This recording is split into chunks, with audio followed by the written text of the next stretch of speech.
everyone, and welcome to French Horn Etude Masterclass. Today we'll be playing through one of KISD's technical etudes called number 100. I'm going to play through this etude at a practice tempo of quarter equals 60 with eighth notes on the metronome, and I'm going to leave the metronome on so that you can play along too. Let's get started.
Here are some other tips for learning this piece regarding notes, rhythms, and style and phrasing. The first thing we should notice about this piece is that we're in a key signature with three sharps: F sharp, C sharp, and G sharp. And in this case, that means we're in the key of A major. Remember that in a sharp key signature, even though B flat is a very popular note in band, we will be playing B naturals in this etude. When playing through any piece, be sure to know the scale and all associated fingerings. This particular piece uses not only the A scale, but many arpeggio patterns related to chords within the A scale, so be sure to hear all the different intervals in the melody. I'm going to play the scale and some of the arpeggio patterns that appear in the piece.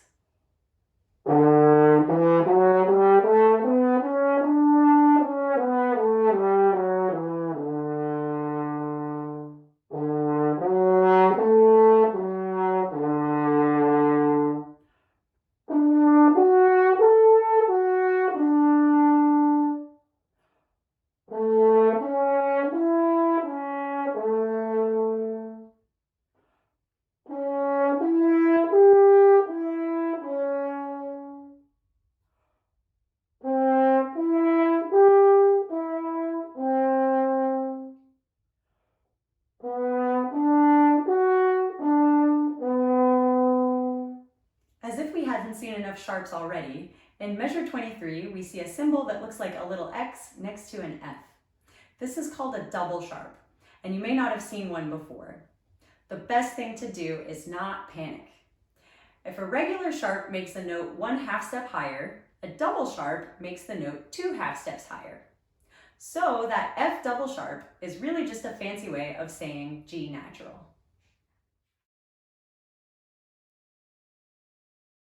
After all that, at least the rhythms in this piece aren't too crazy. There are some dotted quarter notes, and usually they fall on beat 1. Like in measure 2, we have the rhythm 1 and 3. And in measure 5, we have the rhythm 1 and 3, 4. But notice that in measure 6, the dotted rhythm falls on beat 3 rather than beat 1. So it's a different rhythm than the measure directly before.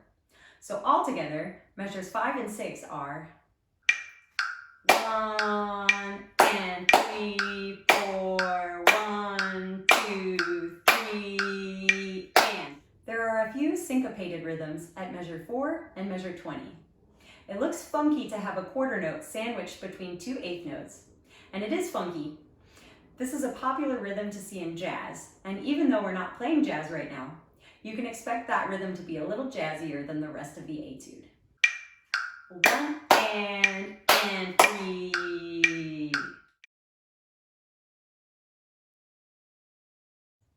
At the beginning of the piece, we see an important word, maestoso, which means majestically.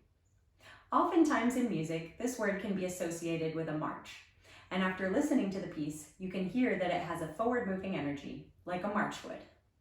Notice that there are many different dynamics in this etude, and often they change suddenly, such as the changes from piano to mezzo forte to forte from measures 9 to 13. Make sure to noticeably differentiate between all of the dynamics. In general, phrase to the downbeats in this etude, and when the downbeat is a long note followed by notes that scale downward, you can taper those notes slightly, like in measures 8 and 12. You can imagine an invisible crescendo and diminuendo to and from these measures to help shape the lines. Here is the performance tempo edition of the etude as well. This version will not have the metronome on, but it's performed at quarter note equals 108.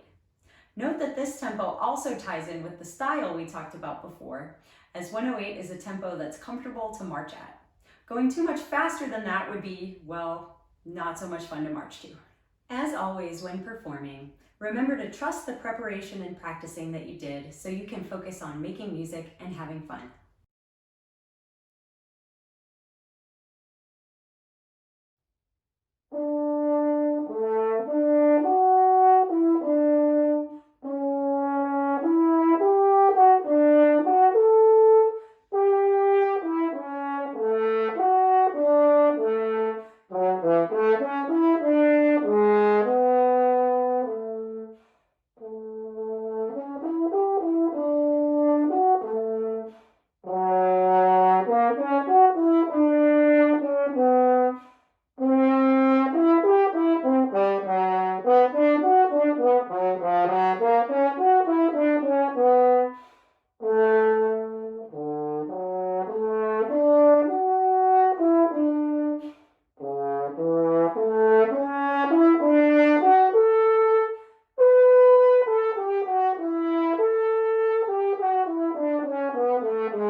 Thank you so much for watching.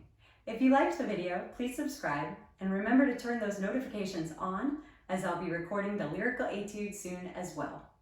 I also have plenty of other etude videos on the channel for you to check out, plus other fun recordings like multi-track and even multi-instrument covers.